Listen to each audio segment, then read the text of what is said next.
राजधानी भरतपुर जंगल रे 2 दिन ऑपरेशन आउे ट्रांकुलाइज है हाथी पलंग। ट्रांकुलाइज परे पलंग दंता हाथी देहरे रेडियो कलार काले बांधी वन विभाग। आ रेडियो कलार बांधा फल तार गति विधि उपरे भी नजर रखुची वन विभाग। चंदका डीएफओ तत्वावधान में चंदका डिविजन आ भुवनेश्वर आरआरटी टीम ट्रांकुलाइज परे रेडियो कलार बांधी पलंग देहरे। गत किछि दिन है ये दंता हाथी राजधानी रे जनबसती अंचल को आसी आतंक करथिला। आपण देख पाउछंती केवଳି भाबे पलंग को ट्रांकुलाइज करबा परे ताकू निया जाउची दौड़ी साहाय्य रे। सीनियर रिपोर्टर हमर अरुण साहू हम सहित जोड़ी होउछंती। अरुण, पलंग को बिना ट्रांकुलाइज रे काबू करबा संभव नथिला एवं ट्रांकुलाइज करबा पई भी अनेक बार चेष्टा करा जायथिला। शेषरे वन विभाग सफल होईची आ हाथी को ट्रांकुलाइज करी ताकू काबू करा जायछि। ताकू जंगल भितरे नहीं छड़ा गलानी कि अरुण, एवं जानिया को चाहिए जे हाथीटी एबे स्वाभाविक अछि कि राजश्री देखु चंदका जंगल जिते दंता हाथी रामर मृत्यु पर राजा बनी दंता हाथी पलंग।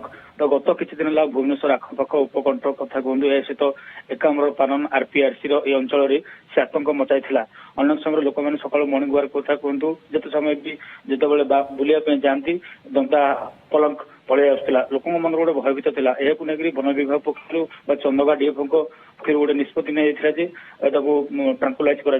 तो गत 2 दिन है माराथन ऑपरेशन कर ढेंकानाल अनुगुल भुवनेश्वर नंदनकानन चंदका और आरआरटी टीम को नहीं गोटे स्पेशल टीम गठन कराइला। गतकाली विलंबित राति ही दंता पलंग को ट्रांकुलाइज कर ट्रांकुलाइज कलापर बर्तमान रेडियो कलर बांधी दी राति 2टा पर भरतपुर जंगलपुर भितर बाहर को बर्तमान नहीं पलंग जे तार पूर्वतन शत्रु बा गोटे दंता हाथीर मृत्यु पर तार कंकाल को काढ़ी केउ भली भाबे पिटुथला आमे देखिचे तार चित्र। निहती भाव देखो से कथा कहली जो राम हाथी जो मृत्यु ये निजक जंगल राजा भाई जो पूर्व किसी डोमिनेट रोला भावुला निजक वर्ष पर जो कंकाल द्वारा तैयारी कर समय से आसी आक्रमण कर सुंडरे। तो बर्तमान हाथी को जो बाहर को नहीं जाऊँ कौटे रखा कौटे छड़ा कि भाव ऑब्जर्वेशन रर गतिविधि कि भाव ट्राक कर बर्तमान सुधा डीएफओ पक्ष कौन स्पष्ट भाव उत्तर दि जाए ना कि बर्तमान से एक्टिव अच्छी जो कहीपर जंगल विभाग जो रही एलिफेंट कैफ से नि।